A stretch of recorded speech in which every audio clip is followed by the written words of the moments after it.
और बाड़मेर में आंधी तूफान बिच्छी बहुत अधिक रहती है, आप लोग जानते हैं। तूफानों से घोंसले उड़ जाया करते होंगे, कहो उन तूफानों से जरा चट्टान को हिलाकर देखें। हमने लिखा इतिहास तलवारों से, हमने लिखा इतिहास तलवारों से, किसी में दम है तो आए और उसे मिटाकर देखे। गणपत सिंह जी राजपुरोहित, आप सबकी जोरदार तालियों के साथ में आप सबके प्रिय, हम सबके मार्गदर्शक श्रीमान गणपत सिंह जी राजपुरोहित से निवेदन करूंगा कि मंच पर पधारे और हम सबका मार्गदर्शन करें। एक बार जोरदार तालियों के माध्यम से बता दिए कि आप इनको सुनने के लिए तैयार हैं। श्रीमान गणपत सिंह जी राजपुरोहित।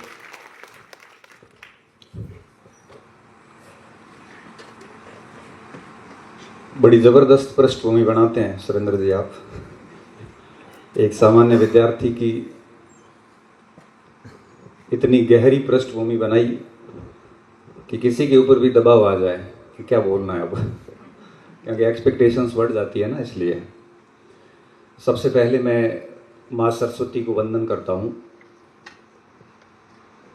इतिहास सहायक आचार्य साक्षात्कार की एक दिवसीय वर्कशॉप के इस आयोजन के अवसर पर मंच पर विराजमान हमारे अग्रज बड़े भाई पवन जी, धीर सिंह जी और हमारे अनुज बजरंग जी जो चले गए, मैं आपका हृदय की गहराइयों से स्वागत करता हूं कि मैंने जैसे ही इस प्लान के बारे में सोचा और आपसे मैंने बात की तो आपने कुछ भी नहीं सोचा और उन्होंने कहा जो भी आप डेट तय करेंगे हम आने के लिए रेडी रहेंगे। तो आपका पुनः बहुत बहुत धन्यवाद कि आपने अपना अमूल्य समय में से कुछ समय हमें दिया। इस कार्यक्रम के इस ऑडिटोरियम के प्रांगण में मेरे सामने विराजित 22 सहायक आचार्य, जिन्हें मैं शिक्षक कहूँगा ज़्यादा अच्छा लगता है। आप सभी विद्वान हैं, आप सभी शोधार्थी हैं, आप सभी शिक्षक हैं और एक बहुत नेक और बहुत ही पवित्र पैसे में जाने वाले हैं। इससे बड़ी एकेडमिक जगत में ऐसी कोई पोस्ट नहीं है जो इससे बड़ी हो। अपने आप में एक शानदार और एक पराकाष्ठा, जिसके नाम के पीछे सहायक आचार्य, असिस्टेंट प्रोफेसर सुन के ही सुकून मिल जाता है। बस क्यों बनना है प्रोफेसर, नाम सुन के सुकून मिल जाता है, बस इसलिए बनना है, बाकी भूखा तो कोई नहीं मरता के। आज से करीबन 1 महीना पहले यूं ही कॉलेज में टहल रहा था, क्योंकि मैं जब अकेला होता हूं तो मेरे दिमाग में बहुत सारे विचार, फ्यूचर की प्लानिंग आती रहती है कि अब मुझे आगे क्या करना है। बहुत अच्छा प्लानर रहा हूँ शुरू से ही।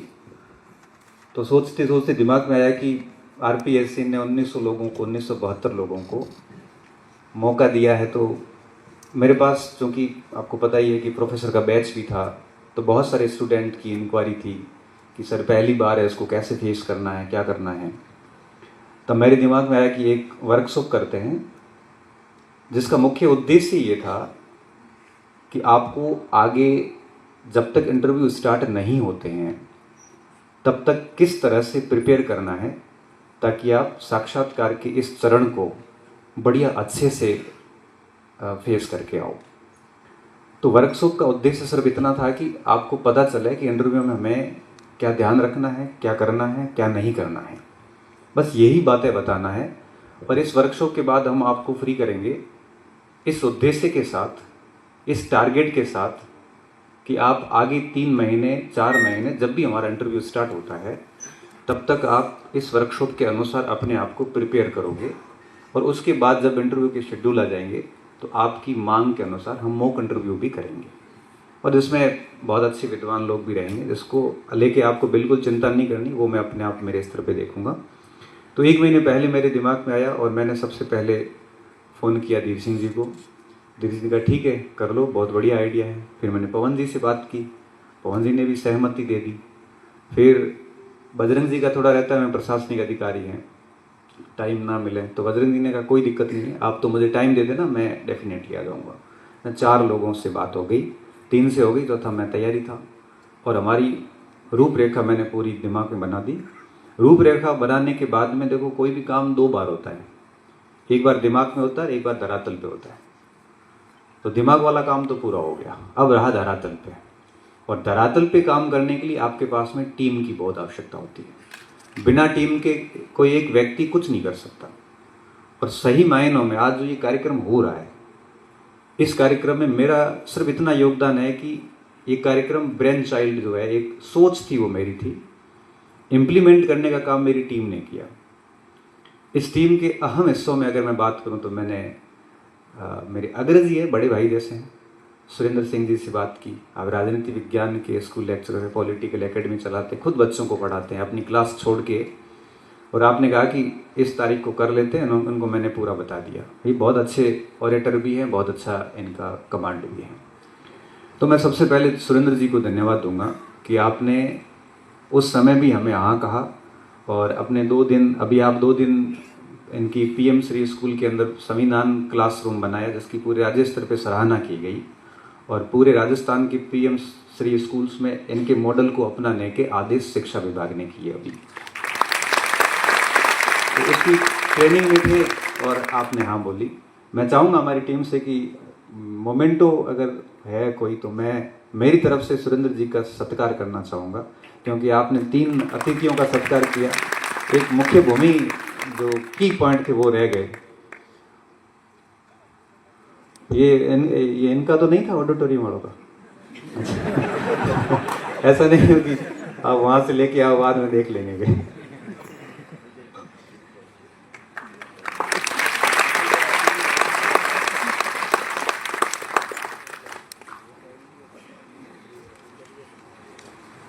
और आपसे उम्मीद रखूंगा कि अब आगे भी इसी तरह से हमारा साथ देते रहें।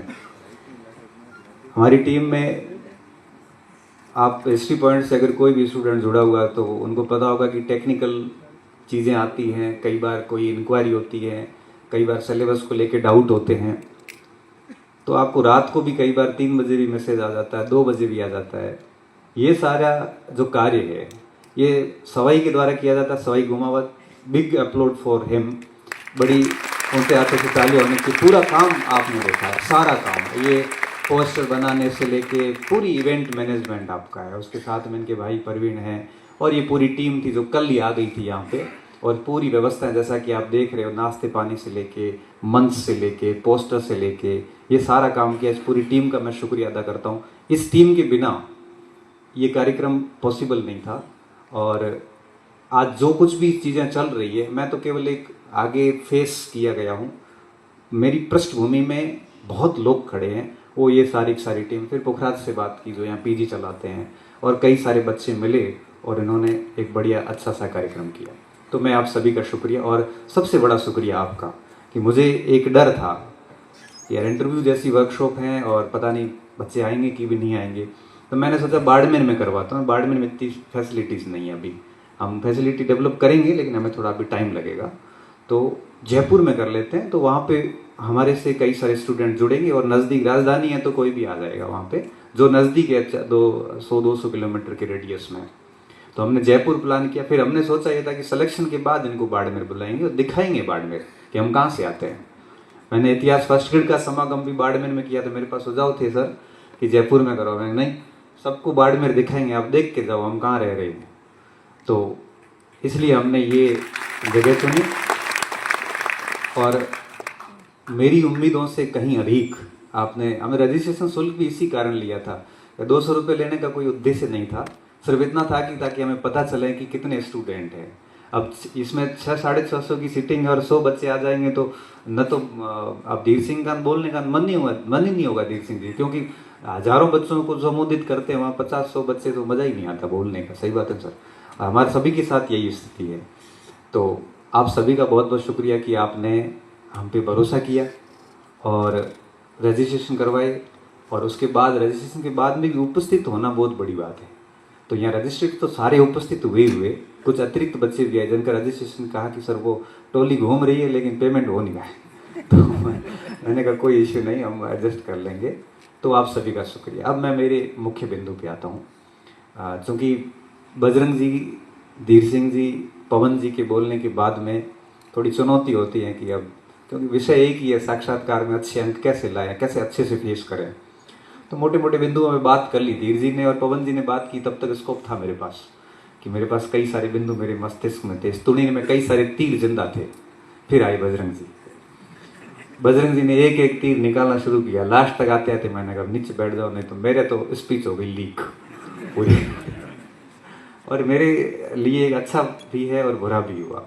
अगर मैं पहले बोलता, बजरंग जी से पहले बोलता, तो मुझे काफ़ी चीज़ें और फेस करनी पड़ती, जैसा कि धीर जी ने कही। ठीक हुआ कि मैं पहले नहीं बोला, मैं बाद में बोलूँगा। ये धीर जी थे और सह गए, बाकी मेरे तो पता नहीं क्या क्या वो मेरे बारे में पता नहीं। मैं तो हालांकि ऐसा कोई शब्द उनको देता भी नहीं, फिर तार्किकता जैसा, तो उन्होंने पकड़ भी लिया। और पकड़ने के बाद में उन्होंने बड़े माहौल को बड़ा फ्रेंडली माहौल कर दिया। मैं बताऊं, धीर जी और बजरंग जी हम सब बहुत अच्छे मित्र हैं, और ये सब नोक झोंक चलती रहती है। ये ऐसी आज की नहीं है, ये जब से जानते हैं तब से ही चल रही है। ये जब इनको मौका आता है तब ये नहीं चूकते, उनको आता है तो वो नहीं चूकते हैं। ये व्यक्ति के जीवन में अच्छे मित्र होना बहुत ज़रूरी है। तो बजरंग जी के पहले बोलने का होता तो थोड़ा नुकसान होता, और बाद में बोलने का नुकसान ये है कि अब शेष कुछ नहीं रहा कि मैं मेरे लायक कुछ बचा। तो मैं इन तीनों की बातों को समराइज करके आप तक वापस पहुंचाऊंगा। देखिए, सबसे पहली बात, इंटरव्यू कब होंगे, कैसे होंगे, ये तो अपन बाद में बात करते हैं, लेकिन मैं कुछ चीज़ें इंटरव्यू से पहले आपको क्या ध्यान रखनी है उस पर बात करूंगा। फिर मैं मेरी बात लाऊंगा कि इंटरव्यू बोर्ड के समक्ष आपका एक्सपेक्टेड बिहेवियर क्या होना चाहिए, अपेक्षित व्यवहार क्या होना चाहिए, उस पर बात करेंगे। फिर अपन थोड़ी सब्जेक्ट पे बात करेंगे, फिर मैं मेरी बात को समाप्त कर दूंगा। सबसे पहली चीज़, अभी 3-4 महीनों में कई सारे ग्रुप्स बनेंगे, कई सारी चर्चाएं होगी। मैं आप सभी से एक रिक्वेस्ट करूंगा कि अभी आप भूल जाइए कि आपके मार्क्स कितने हैं। भूल ही जाइए कि 120 है कि 130 है कि 105 है कि 110 है। भूलना इसलिए ज़रूरी है कि अगर दिमाग में अंक रहेंगे तो हर टाइम कोई आके कह जाएगा कि भाई 135 कट ऑफ रहेगी, इतना नंबर, माथा बोड़ी बिना फालतू की, और आप प्रॉपर तैयारी नहीं कर पाओगे। मैं आपको बताऊं, इस समय किसका सिलेक्शन होगा किसका नहीं होगा ये कोई नहीं कह सकता। अब 110 नंबर है किसी के इंटरव्यू में, 17-18 नंबर दे दिए, 128-30 नंबर आ गए और इतनी कट ऑफ रहेगी, सिलेक्शन हो गया। 125 थे इंटरव्यू में, 3-4 ही दिए, 128 नहीं हुए, फिर सिलेक्शन हो गया, नहीं हुआ। 125 वाला भी बाहर हो सकता है, 10 वाला भी अंदर हो सकता है। अच्छा, कट ऑफ कितनी रहेगी ये अपन अनुमान लगा कैसे सकते हैं? तकरीबन राजस्थान में 8200 बच्चों ने एग्जाम दिए हैं, 1900 इंटरव्यू क्वालिफाई हुआ। हमें 1900 के मार्क्स थोड़ी पता है, और बच्चे झूठ बहुत बोलते हैं, अपने मार्क्स सही तो कोई नहीं बताता। ये जो लिस्टें चलती है ये आंसर की, कोचिंग वाली आंसर की के अनुसार चलती है। कोचिंग की आंसर की आई थी, उसके अनुसार एक बार नंबर फीड की, अब वो घूम रही है। अब व्यक्ति चाहे तो एडिट नहीं कर पाएगा, क्योंकि वो कहाँ एडिट करेगा।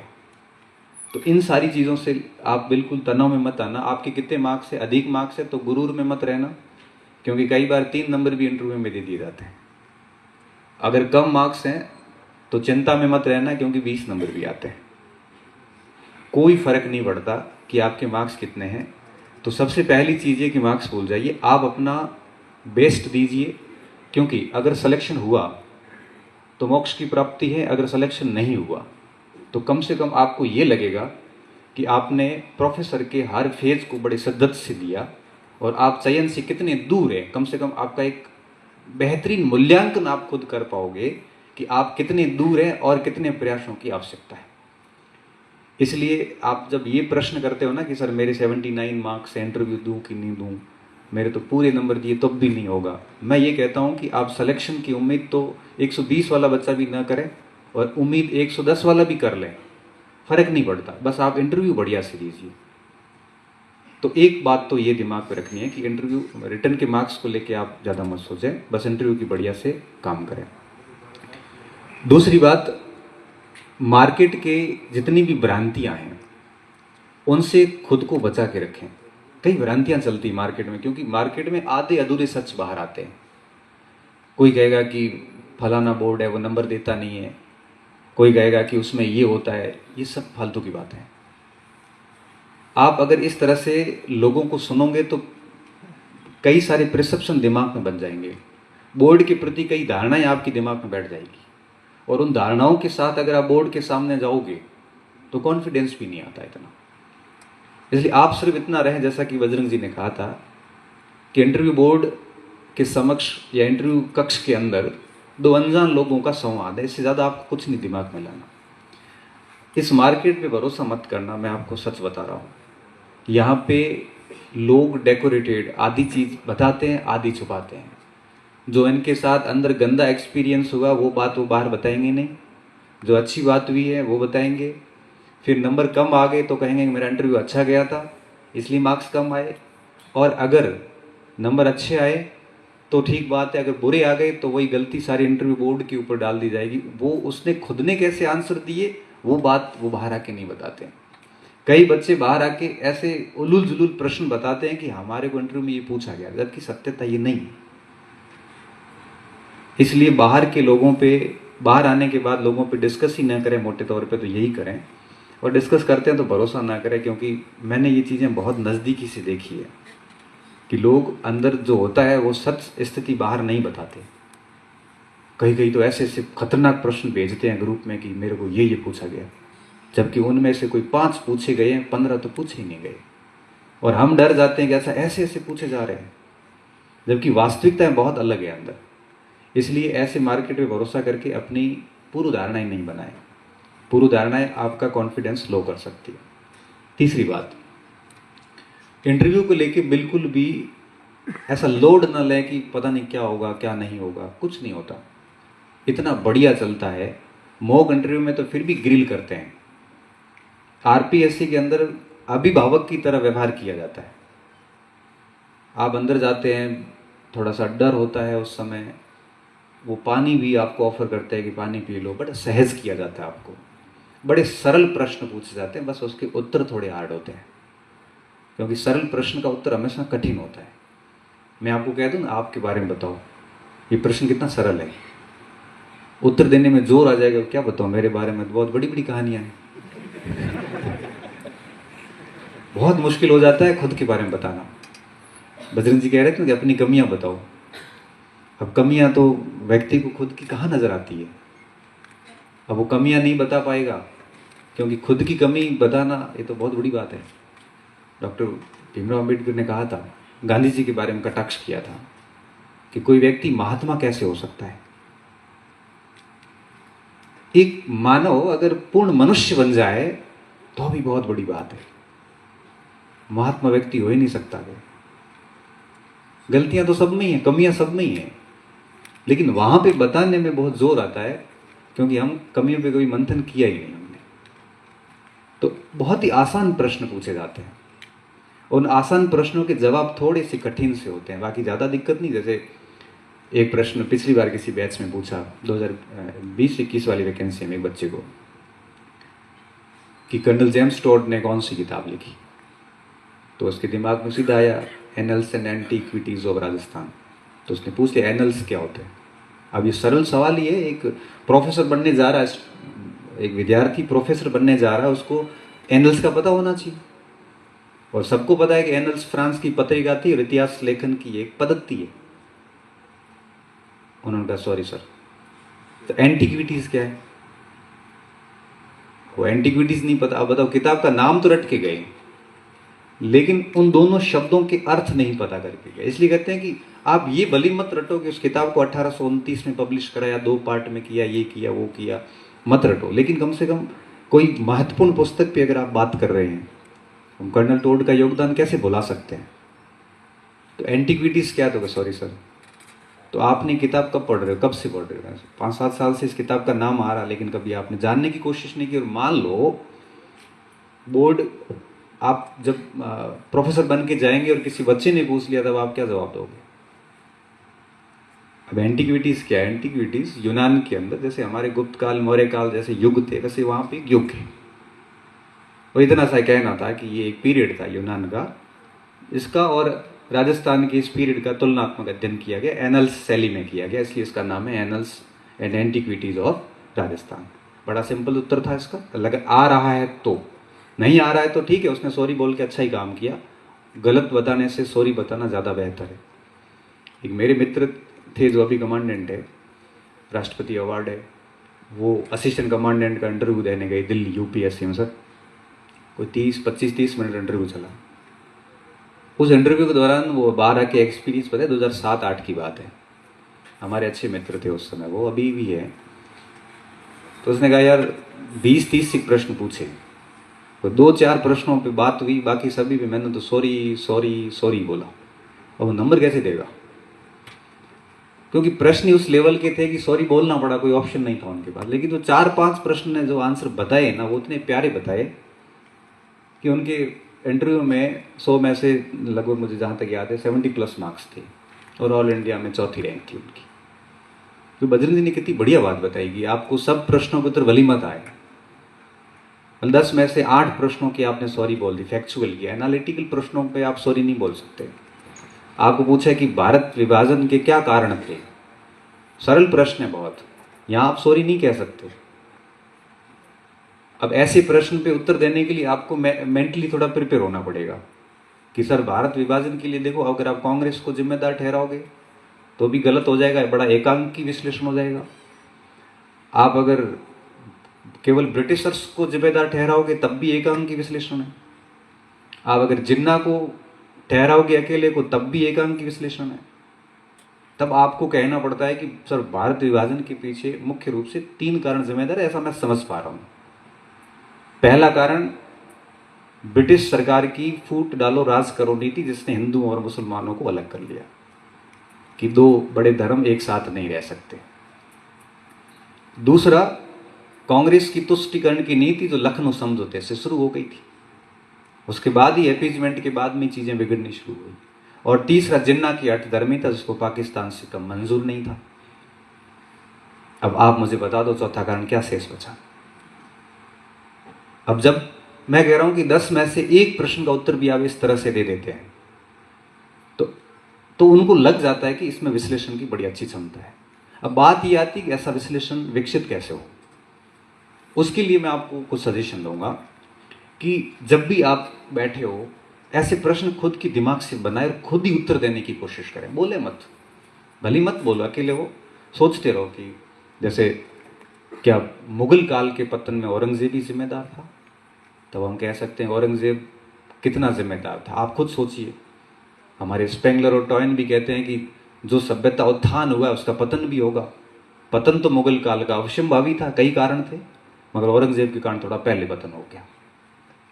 अब ऐसे प्रश्न आप दिमाग में खुद से बनाइए। ये जो हमने 200-250 प्रश्न दिए ना आपको बुकलेट में, ये एब्सोल्यूट लिस्ट नहीं है, ये एक नमूना है कि इस टाइप से आपको पढ़ते वक्त इस टाइप से ध्यान रखना है। कितने भी प्रश्न बन सकते हैं, आप हर दिन सोचते रहिए। आप अपनी ऑफिस जा रहे हैं, गाड़ी में बैठे हैं, आप स्कूल जा रहे हैं, बस में बैठे हैं, तो बस में जाते जाते सोचते जाइए कि मौर्य काल में क्या क्या बन सकता है। तो आप खुद सोचिए, खुद उसके उत्तर दीजिए। फिर अगर आपका कोई ग्रुप बनता है, कोशिश करिए कि ग्रुप में आप बोल के उत्तर दें। क्यों, लिख के उत्तर देना और बोल के उत्तर देने में रात दिन का फर्क है। लिखने के वक्त हमें सोचने का वक्त मिलता है, लिखते वक्त हम आराम से उसको इरेज वापस डिलीट कर सकते हैं। लिखते वक्त हम 15 मिनट टाइम लेके आराम से एक प्रश्न का उत्तर लिखते हैं। बोलना आपको इंस्टेंट होता है, तो लिख के आंसर देने की बजाय आप अपने ग्रुप के साथ में, भले 2 लोगों का ही ग्रुप हो, सार्थक चर्चा करें। हर टॉपिक को एक दिन ले, उस पर आप चर्चा करें, भले 15 मिनट की करें। अगर इस तरह से आप खुद के मस्तिष्क से विश्लेषण करोगे तो आपको हर प्रश्न का उत्तर धीरे धीरे आना शुरू हो जाएगा। अब जैसे आपने आज बाहर निकलते सोचा, अभी डॉक्टर अम्बेडकर जयंती थी 14 तारीख को, उस दिन आपको यह सोचना चाहिए था कि गांधी और अम्बेडकर दोनों के लक्ष्य सेम थे, दोनों का दलितों का उत्थान। फिर दोनों के बनती क्यों नहीं थी? दोनों की बिल्कुल नहीं बनती थी। अब ये प्रश्न आपसे किया जा सकता है कि जब दोनों का टारगेट एक ही था तो बनती क्यों नहीं थी? दोनों की बिल्कुल आइडियाज नहीं मिलते थे। तब आपका सिंपल सा उत्तर हो सकता है कि सर उनका साध्य सेम था, साधन अलग थे। बाबा साहब चाहते थे कि अगर दलितों का उत्थान करना है तो वर्ण व्यवस्था को समाप्त करना पड़ेगा, और गांधी जी चाहते थे कि वर्ण व्यवस्था में रहते भी उत्थान करना है। बस इसी बात की भिन्नता थी। क्योंकि जितना उत्तर आपका परीक्षा कक्ष बोर्ड इंटरव्यू बोर्ड के समक्ष संक्षिप्त में जाएगा, उतना ही आप उनको सामने वाले को कम अवसर दे रहे हैं। जितना संक्षिप्त उत्तर होगा, इकोनॉमिक्स में गॉसेन का नियम आता है, थर्ड लॉ, कि scarcity is the pre conditions of the increasing your value. अगर आपको अपना मूल्य बढ़ाना है, भार बढ़ाना है, तो कमी करनी पड़ेगी चीजों में। छोटे छोटे प्रश्न के बड़े बड़े उत्तर देने की कोशिश करोगे तो कुछ शब्द ऐसे पकड़ेंगे वो, फिर उन्हीं के आसपास घुमाते रहेंगे, पूरा इंटरव्यू खत्म, इतिहास में कुछ नहीं पूछेंगे, वहीं घूमते रहोगे और मूड ही खराब हो जाएगा, आपका खुद का ही हो जाएगा वहीं पे, और मुंह उतर जाता, वहीं पे उतर जाता है। कोशिश करिए कि जितना संक्षिप्त में आप बात रखो, बस संक्षिप्त में रखी गई बात ही आपकी प्रभावी बात होती है और सामने वाले को वापस प्रति प्रश्न करने का अवसर कम देती है। क्योंकि आगे वाले जो प्रश्न पूछ रहे हैं वो प्रश्न आपके उत्तर से ही निकलता है। आप ऐसे भारी भरकम शब्दों का प्रयोग बिल्कुल न करें जिसके बारे में आपको बहुत अधिक जानकारी नहीं है। अब सिंपल प्रश्न कर लिया कि 1857 की क्रांति का कारण, एक जॉन केई आते अपने, उन्होंने लिखा था कि सती प्रथा जैसी कुरीतियों को प्रतिबंधित करने के कारण भारत की जनता ने विद्रोह किया। 1857 का विद्रोह ब्राह्मणों के नेतृत्व में हुआ, ऐसा जॉन की ने लिखा। अब आपसे सामान्य पूछ लिया कि 1857 की क्रांति क्या सामाजिक सुधारों के कारण हुई थी, तब आप आराम से कह सकते हो कि क्रांति के पीछे सर बहुत सारे कारण थे, आर्थिक भी थे, धार्मिक भी थे, बहुत सारे कारण थे, सैनिक कारण थे। लेकिन जॉन की का जो दृष्टिकोण है वह एक तरफा दृष्टिकोण है, क्योंकि अगर सर सामाजिक कारणों के चलते होती तो सती प्रथा पे प्रतिबंध लगने के तकरीबन 30 वर्ष बाद क्रांति, तकरीबन 30 वर्ष, तो उसी समय हो जाती।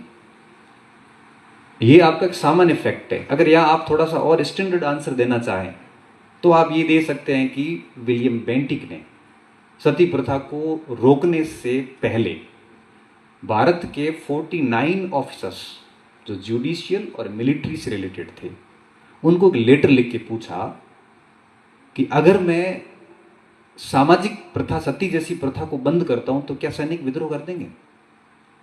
तो सभी ने एक राय होकर लिखा था कि ऐसा कोई विद्रोह ऐसी सामाजिक प्रथाओं को बंद करने से नहीं होगा।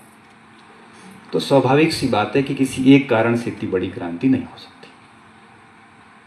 मतलब बहुत ही सिंपल चीजें हैं, पर अगर आप मस्तिष्क में ऐसे डिस्कशन करेंगे तो आपको विश्लेषण की क्षमता स्वतः विकसित हो जाती है। कितने सिंपल प्रश्न आते हैं कि 1857 की क्रांति बोल रहे, पूछ लें क्रांति क्या है, आंदोलन में क्रांति में क्या अंतर है। अब ये प्रश्न कितना सिंपल है कि क्रांति क्या होती है, आंदोलन क्या होता है। अब एक इतिहास, क्योंकि वो एक एज ए स्टूडेंट पूछ रहे हैं, बात करेंगे, आपको सामान्य टर्म का जो शब्दावली है इनका पता होना बहुत जरूरी है।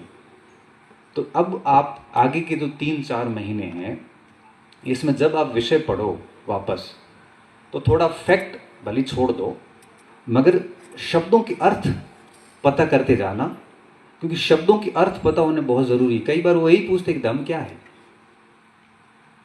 कई बार वही पूछ लेते हैं कि सुलह कुल क्या है, कई बार वो बहुत सिंपल सा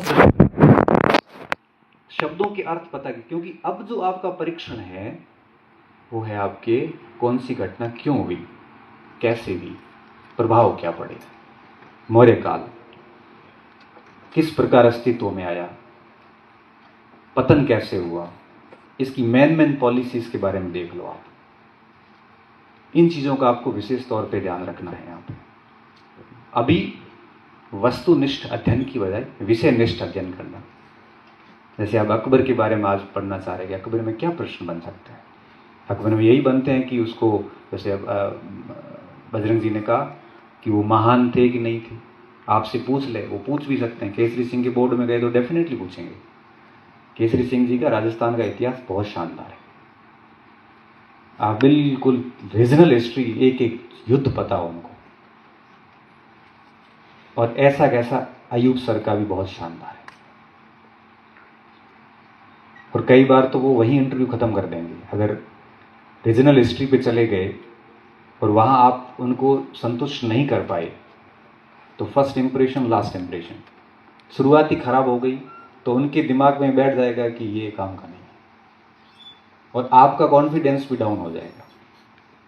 फिर हम वहाँ जाके कैसी कैसी हरकतें करते हैं सर, वहाँ जाके हम सिंपैथी अर्जित करने के प्रयास करते हैं। कोई कहता है हमारे ट्रेजेडी हो गई, कोई कहता है मेरे घर पे ये हो गया। क्या मतलब है उनको ये हो गया? अरे ट्रेजेडी अब हुई है, परीक्षा पास की, इतना भी ज्ञान नहीं है कि आप सिंपल 4 शब्दों में इनको बता नहीं सकते। आप सिंपल सा उत्तर बताना, कौन सा फैक्ट देना है आपको। तो थोड़ा सा इस समय आप जो विषय पढ़े वो थोड़ा सा विषयनिष्ठ होकर पढ़ें, कारणों पे व्याख्या करें, पतन पे व्याख्या करें, नीतियों के प्रभावों पे व्याख्या करें, शब्दों के अर्थ समझें आप, क्योंकि जितने शाब्दिक अर्थ पता होंगे कॉन्फिडेंस बहुत बिल्ड होता है। आपको पता है, मैं बताऊं, 1990 से पहले यूनिवर्सिटीज़ में हर विषय की डिक्शनरी होती थी। इकोनॉमिक्स की डिक्शनरी आती है, आज भी आती है। ज्योग्राफी का शब्दकोश आता है, ऐसा इतिहास का भी एक शब्दकोश है जहाँ सारे शब्दों के अर्थ बताए गए हैं। तो वो शब्दों के अर्थ आपको बहुत अच्छे से आने चाहिए, क्योंकि कई बार शब्दों के अर्थों में भी हम मात खा जाते हैं। इसके अलावा थोड़ा अभी और क्या प्रिपरेशन करनी है, बोर्ड का वर्क बढ़िया करना है आपको, क्योंकि कुछ बोर्ड कक्षा नहीं दिलवाते। ये कोई नियम नहीं है, वो कुछ स्टूडेंट्स से कक्षा नहीं करवा रहे, कुछ से करवा रहे हैं। तो आप तो मान के चलिए कि आपको कक्षा करवाएंगे, वहाँ सामने बोर्ड लगा हुआ है, तो थोड़ा सा अभी आप अपने रूम में एक छोटा बोर्ड लगा दो। क्योंकि जनरली क्या होता है, जब बोर्ड पे लिखते हैं अभ्यास नहीं होता है तो लाइनें ऊपर से नीचे चली जाती है, लेखन कौशल अच्छा नहीं है, शाब्दिक रूप से वर्तनी त्रुटियां करते हैं। अब प्रोफेसर बनने जा रहे हो, दूसरा लिख रहे हो, तीसरा लिखोगे तो क्या करेगा सामने वाला, कहेगा लो परीक्षा कैसे पास कर ली इसने। और इस बार तो कई लोगों को ऐसा कहा कि आप लेक्चर कैसे बन गए, आपसे तो मैं ठीक उम्मीद कर रहा हूँ, प्लीज बिहेव लाइक प्रोफेसर। ऐसे शब्द भी इस बार इंटरव्यू में, क्योंकि मुखर लोग हैं, खुला बोल देंगे सीधा ही, और ऐसा शब्द सुन लिया ना तो उसके बाद आपका तो पूरा कॉन्फिडेंस डाउन हो जाएगा, फिर आपका पूरा इंटरव्यू खराब हो जाएगा अच्छा खासा। तो कम से कम जो भी टॉपिक पढ़ो वहाँ ऐसा कोई शब्द लिखो ही मत जो आपको नहीं आ रहा है, वही लिखो जो आपका वर्तनी रूप से ठीक हो। तो वर्तनी त्रुटियों का ध्यान रखें, सीधा लिखें। एक अपने कमरे में बोर्ड लगा दें आप, और जो भी टॉपिक आप 2-4 तैयार करके जाएं उसको 360 डिग्री कंप्लीट तैयार करें। क्योंकि जहाँ तक मैं सोच पा रहा हूँ, इस पूरे इंटरव्यू के 3 पार्ट हैं। पहला पार्ट है आपका अभिव्यक्ति कौशल कैसा है, आप बात कितनी विनम्रता से, कितना संक्षिप्त और सारगर्भित तरीके से और कितनी फ्लुएंसी के साथ अच्छे से रख पा रहे हैं ताकि सामने वाला समझ पाए, एक पक्ष। दूसरा पक्ष है शिक्षण कौशल कैसा है आपका, और जो तीसरा पक्ष है आपका वो है आपका व्यक्तित्व। और मुझे लगता है कि 24 नंबर के इस इंटरव्यू में 8-8 नंबर का है मामला। अगर आपका अभिव्यक्ति कौशल बड़ा शानदार है तो 8 में से 6-7 मिल जाते हैं। टीचिंग स्किल भी बड़ी अच्छी कर रखी है आपने, हर दिन 15 मिनट आपने खुद को दिए हैं बोर्ड पे जाके, तो वहाँ 5-6 नंबर आ जाते हैं। और व्यक्तित्व के बढ़िया तरीके से चीज़ें प्रेजेंट करिए तो कुछ नंबर वहाँ पे भी आ जाते हैं। ऐसे करके 14-15 नंबर दे दिए जाते हैं। तो कोई एक भाग अच्छा हो, 2 भाग कमज़ोर है, तब भी हम पिट जाते हैं। तो कोशिश करें कि आप शिक्षण कौशल भी अच्छा रखें वहाँ पे। बाकी वहाँ पे बोर्ड पे लिखें कम, एक्सप्लेन अधिक करें, क्योंकि वहाँ जाते ही आप लिखोगे, उनके सामने आई कांटेक्ट नहीं करोगे तो होगा यही कि कर क्या रहे हैं। वहाँ आपने टॉपिक लिख लिया, लिखने के बाद में अब आप कम से कम हाथ ऐसे रख लो, और अब उसके बाद उसको थोड़ा सा उसके बारे में समझाना शुरू कर दो, एक हल्के एक्सप्रेशन के साथ में। बॉडी लैंग्वेज में एक्सप्रेशन बहुत मैटर करते हैं। ये कंधे और इन कंधों से आपके हाथ बाहर नहीं जाने चाहिए जब आप उत्तर देते, ऐसे नहीं ये वो वहाँ पे किया, फिर वो कहेगा कहाँ से आया यार। क्योंकि जब आप आंसर दे रहे हैं ना तो आपके हाथ आपके कंधों की सीमा के अंदर होने चाहिए। जो मेरे छोटे हैं तो मेरी सीमा छोटी रहेगी, किसी के चौड़े कंधे हैं तो थोड़ा सा हाथ आगे तक जाएगा। ऐसे नहीं हो कि बिल्कुल फिर क्या है, फिर थोड़ा सा क्या एक गलत इंप्रेशन सा पड़ता है। तो बोर्ड के ऊपर लिखें कम, समझाए अधिक, और वहां से आपको 2 से 3 मिनट का टाइम ही देते हैं, बहुत अधिक टाइम नहीं देते वहां पे। तो बोर्ड वर्क आप अभी से शुरू करें, डेली 15 मिनट ही देवल है, लेकिन 15 मिनट में कोशिश करें कि आप समझा सकें। जैसे मैंने टॉपिक लिया हड़प्पा सभ्यता, उसमें भी मैंने लिया कि सभ्यता की उत्पत्ति कैसे हुई। तो मैंने जैसे टॉपिक लिखा कि हड़प्पा सभ्यता की उत्पत्ति, तो एक माननीय सदस्य ने पूछा कि आपका स्पेशलाइजेशन किसमें है।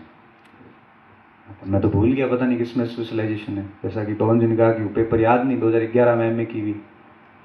तो मैंने मेरे अंदाजे में ऐसे ही बोल दिया मैं, आधुनिक भारत। तो आधुनिक भारत इस पे अब है। अब बाद में पता चला, घर जाके देखा तो पता चला मध्यकाल में है क्योंकि MA के अंदर स्पेशलाइजेशन जैसा कुछ MDH यूनिवर्सिटी में लिखा हुआ नहीं है। तो हमने कुछ अनुभवी लोगों से पूछा कि यार ये मार्कशीट है, इसमें स्पेशलाइजेशन कहाँ है। तो कि मोस्टली पेपर कौन से हैं, 4 पेपर, 4 में मध्यकाल के। तो मध्यकाल है, हो गया काम। हमने तो आधुनिक बताया, लेकिन कॉन्फिडेंस के साथ बताया, क्योंकि मैंने भी यही सोचा कि आधुनिक ही होगा। जानबूझ के अगर बताता तो मेरे चेहरे पे पता चल जाता कि झूठ बोल रहा है। मेरे दिमाग में सच में यही था कि आधुनिक ही होगा। तो उन्होंने फिर यही प्रश्न किया कि तो आधुनिक का आपने स्पेशलाइजेशन में रखा है और आप पढ़ा रहे हो प्राचीन, क्यों? तो मैंने कहा सर हमारा महर्षि दयानंद सरस्वती यूनिवर्सिटी था, तो वहाँ पे हमारे पास में एक ही विकल्प था, तो ये स्वतः ही भरे गए हैं सर। वो जो आधुनिक के टॉपिक हमने नहीं चुने, ये एक ही सेक्शन था वहाँ पे, इसलिए आया। लेकिन रुचि मेरी प्राचीन काल में। ठीक है कि आप शुरू हो जाओ। अब मैंने वहाँ पे शब्द लिखा उत्पत्ति, और फिर लिखा कि उन्होंने मेरे को यही बोला कि आप ऐसे पढ़े जैसे हम MA के स्टूडेंट हैं। मैंने शुरू किया कि कल हमने हड़प्पा सभ्यता की नामकरण के बारे में जाना, आज हम बात करेंगे कि इसकी उत्पत्ति कैसी। इसके 2 पक्ष हैं, एक देसी मत है, एक विदेशी मत है। मैं वहाँ लिख नहीं रहा हूँ, बस लिखा तो मैंने टॉपिक का नाम ही है केवल। और तब दूसरे एक सदस्य और बोले कि इसका सबसे बढ़िया नाम क्या हो सकता है, हड़प्पा हो सकता है कि सिंधु घाटी सभ्यता या सरस्वती सभ्यता, आप क्या मानते हैं? तो मैंने कहा कि तो मैंने कहा सर हड़प्पा सभ्यता इसका सबसे सूटेबल नाम है। क्यों? मैंने कहा पुरातत्व की परंपरा के अनुसार जिस स्थान से सभ्यता की खोज होती है वही नाम से सभ्यता है वो रखी जाती है, वही नाम दिया जाता है। फिर उन्होंने चार्ल्स मेसन के बारे में बात की। मतलब फिर इंटरव्यू 4-5 मिनट है वो वहाँ पे रहा। तो आप फिर कम से कम इतना ध्यान रखें कि जो भी आप टॉपिक रखते हैं उसके बारे में आपको पूरी जानकारी हो। ये बातें ऐसी थी जो आपको इंटरव्यू से पहले अभी इन दिनों में ध्यान रखनी है।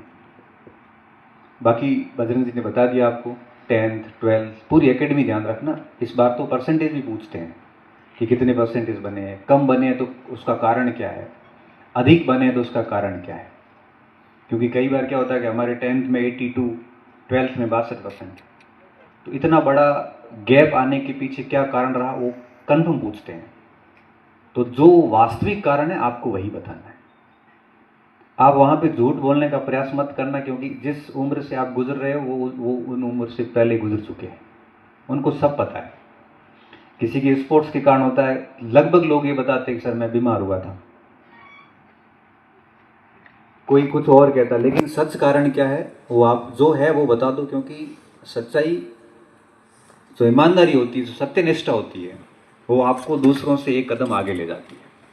ये सत्यनिष्ठा बेहद जरूरी है। इंटरव्यू में कहीं पे भी झूठ बोलोगे आपके शकल पे आ जाएगा कि झूठ बोल रहा है। अब कोई किसी कारण से हुआ था कि कोई खराब दोस्ती हो गई थी, संगत खराब हो गई थी, इस वजह से रोल हो गया था, इस वजह से परसेंटेज कम बढ़ गए। अगर ये कारण है तो बता दो कि दरअसल मैं 10th तक ब्राइट स्टूडेंट था, 11th में कुछ अच्छे जो कुछ खराब साथियों का साथ पड़ गया, उनके साथ हो गया और पढ़ाई के रास्ते से भटक गया, और जिसकी वजह से मेरे परसेंटेज कम बन गए। हकीकत में ये है तो ये बता दो, कोई फर्क नहीं पड़ता। देखो झूठ बोलने की बजाय सच बात रखने से अंदर अच्छा फील होता है कि भाई मैंने जो सत्य था वो बता दिया। कई बार हम स्ट्रीम चेंज करते हैं तो पूछ लेते हैं, अयूब खान साहब को तो स्ट्रीम चेंज वालों की बिल्कुल पूरी दृष्टि रहती है। वो मैथमेटिक्स के प्रोफेसर है और स्ट्रीम चेंज वाला आते ही उनको सबसे पहले तो उसकी क्लास ऐसे लगाते हैं कि स्ट्रीम चेंज क्यों की। अब कोई कहता है कि मेरे बचपन में गुरुजी थे ये वो, कोई कहता है कि मेरे बाद में रुचि जागृत हुई। उनको सब पता है कि मैथ में सीट नहीं आती, इतिहास में सीट अच्छी आती है। मैथ समझ में नहीं आता, इतिहास रट लेंगे। मैथ के साथ हमारा सेटलमेंट बैठ नहीं रहा है, हिस्ट्री में हम कभी भी पढ़ सकते हैं। मैथ एक बार छूट गई तो 2 महीने बाद वापस 0 हो जाएगी। इतिहास छूट गई कोई फर्क नहीं पड़ेगा, 1 महीना पढ़ेंगे वापस वैसी वैसी हो जाएगी। सीट भी अच्छी आती है तो रोजगार के अवसर इतिहास में अधिक हैं, ये उनको पता है। अब आप जब सामने वाले को सच्चाई पता और फिर आप झूठ बोल रहे हो तो उनको तो मजा ही आता है कि ठीक है बोलने दो, और वही वो आपको मारना शुरू कर देता है। इसलिए ऐसे आदर्शवादी उत्तर से बचें, जो है वो बता दे कि दरअसल बात ये थी। कई बच्चों के साथ ये होता है। एक लड़की का मेरे पास एक दिन पॉलिटिकल साइंस में फोन आया इन दिनों, उसने स्ट्रीम चेंज की, वो केमिस्ट्री से पॉलिटिकल साइंस में आई। तो मैंने कहा सर इसका बेस्ट आंसर क्या हो सकता है? तो यार तेरे को पता है, मेरे को क्या पता बेस्ट आंसर, क्यों छोड़ा था? तो सर केमिस्ट्री में सीट कम आती है और हुआ नहीं 2 बार इसलिए छोड़ा है। ये तो नहीं बता सकते। तो मैंने कहा बोल देना सर मेरी रुचि नहीं थी और 10th में अच्छे परसेंटेज थे तो घर वालों ने कह दिया साइंस ले, तो मैंने ले ली। नहीं सर मैं तो बीएससी में गोल्ड मेडलिस्ट हूँ। तो मैंने ये उत्तर भी नहीं बन सकता। तो मैंने कहा कह देना कि बीएससी के बाद में मुझे साइंस में जो है वो इतना जुड़ाव नहीं रहा। तो कि नहीं सर मेरा एमएससी में भी मैं ये महाराजा गंगा सिंह यूनिवर्सिटी में गया गोल्ड मेडलिस्ट हूँ। तो मैं कह तो क्यों ली पॉलिटिकल साइंस? तो बीएससी एमएससी दोनों में गोल्ड मेडलिस्ट है तो राजनीति विज्ञान वाले जरूरत की। अब तो मेरी भी जिज्ञासा है। गोल्ड मेडलिस्ट अच्छे 80-85% मेरे 9th में भी नहीं बने, उतने तेरे बीएससी और एमएससी बने, फिर आने की जरूरत क्या थी? तो सर बता दें सर 2 बार फेल हुई, फर्स्ट ग्रेड में हुआ नहीं केमिस्ट्री में, इसलिए पॉलिटिकल साइंस लिया। एकमात्र कारण यही है सर, देख लेना देखना तेरा जैसा हो। और देखो सौभाग्य से नहीं दुर्भाग्य से वही बोर्ड आया और वहां जाते ही सीधे शुरू हो गए कि बीएससी कहाँ से किया, एमएससी। वो उन्होंने कहा कि बताइए अपने बारे में, एजुकेशन बताइए। वो सबसे पहले जाते हैं एजुकेशन पूछते हैं, 10th 12th विद परसेंटेज। अब ये स्कोप तो खत्म हो गया कि रुचि नहीं है, फंस गई और 5-7 मिनट इंटरव्यू इधर उधर उसी जगह घूमा और कहा ठीक है जाओ। अब उसको रिजल्ट पता है क्या रहना है।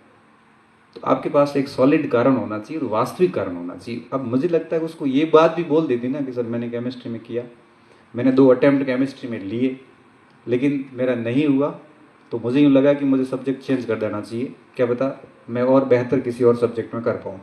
क्योंकि जब कुछ नहीं हो रहा है तो यही बोल दो, सच तो कम से कम बोलो। और तो आपके पास में कोई ऑप्शन नहीं। घर में कोई पॉलिटिकल साइंस में तो नहीं, तो प्रेरित भी तू किसी से नहीं हुई। नहीं तो एक अपना उत्तर होता है कि मैंने मेरे चाचा से प्रेरणा ली। ये प्रेरणा तेरा चाचा तो बचपन से ही था ना, आज तो चाचा बना नहीं था। पहले तो प्रेरणा नहीं ली जब केमिस्ट्री ली थी उस समय, फिर बाद में प्रेरणा कैसे लिया? 1000 सवाल है वहां पे। देखो झूठ बोलने वाले को कई झूठ फिर बोलने पड़ते हैं। इससे अच्छा है कि आप सच बता दो कि मैंने स्ट्रीम इसलिए चेंज की। फिर कॉमन प्रश्न आता है कि प्रोफेसर क्यों बनना चाहते हैं? आप स्कूल में अच्छे खासे लेक्चरर हो, आप क्यों प्रोफेसर में जाना चाहते हैं? क्या ऐसा आपका उद्देश्य क्या है? कोई कहता है कि मेरा प्रोफेसर में सपना था। एक बोटनी के इंटरव्यू हुए थे पिछली बार, कह दिया कि मेरा प्रोफेसर बनना सपना है। कब से? तो सर जब से मैंने बीएससी फर्स्ट ईयर ज्वाइन किया, वहाँ प्रोफेसर्स को देखा, तब से मुझे लगा कि मुझे भी ऐसा बनना है। ओके, फिर एमएससी कब की? तो एमएससी सर 2007 में की। अभी क्या चल रहा है? 2017। इस बीच में पीएचडी की? तो नहीं। कितने पेपर पब्लिश करवाए? नहीं करवाया। तो सपना कहाँ से आया जब रिसर्च में तूने काम ही नहीं किया? कोई बोटनी की 2 जर्नल के नाम बता दो, कोई बोटनी के 2 बड़े लोगों साइंटिस्ट के नाम बता दो। अब सब जगह नो, सॉरी नो।